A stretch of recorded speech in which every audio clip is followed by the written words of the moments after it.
My name is Chris Kahler. I'm an associate professor here at Eastern Illinois University. As one of my duties here at the university, I also, on the side, do a lot of guest curating for the Tarbell Arts Center.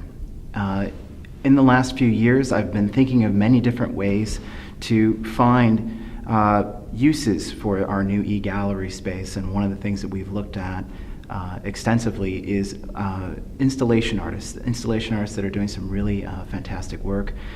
The key with Paul Henry Ramirez is that I've followed his work since the mid-90s, and I've been fascinated with his painting installations. And one of the things that really I think is a hallmark of his work is the idea of implied kinetics.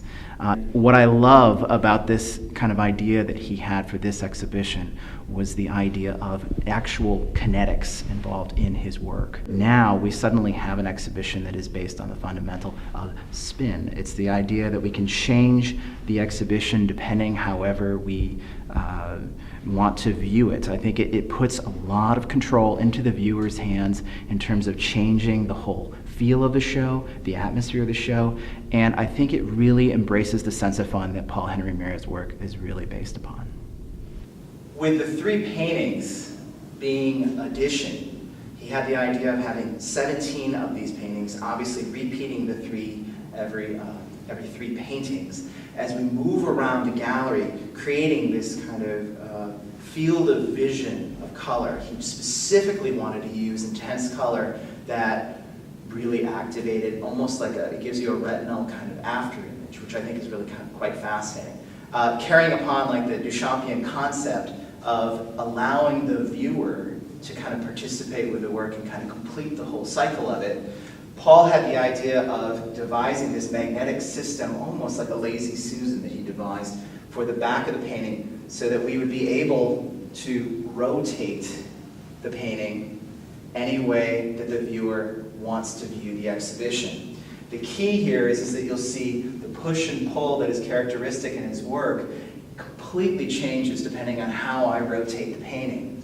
What's fascinating is that we can have it in a very traditional squared off format, or we can reduce it to this kind of triangular format. So really what happens is that depending on how many viewers are in the exhibition space at one time, we can completely change the exhibition at any moment.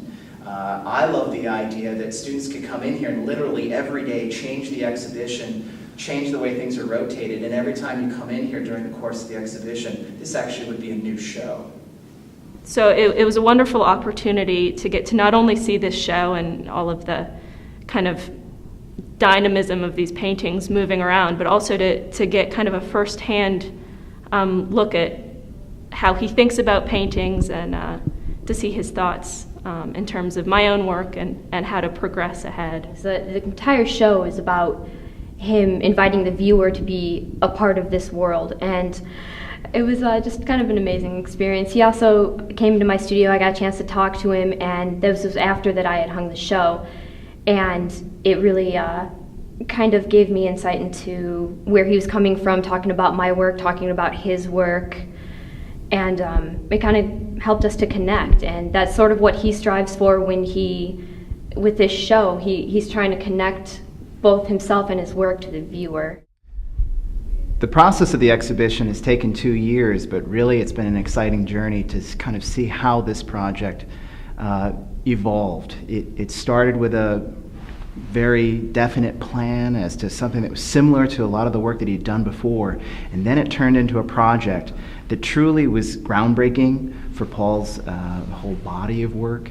And what I loved about it is the fact that this exhibition was debuted here in Charleston, Illinois, here in the Midwest, and then most likely it will move on to his gallery in Paris, France, and then more than likely go off to his gallery in New York City. So I love the fact that in many ways it is a reverse cycle as far as an exhibition usually would work. I'm really proud to have been a part of this exhibition. It was a real pleasure to work with Paul, and I know on behalf of the Tarbell and its staff, we really appreciate the opportunity to have this exhibition here at the Tarbell Arts Center.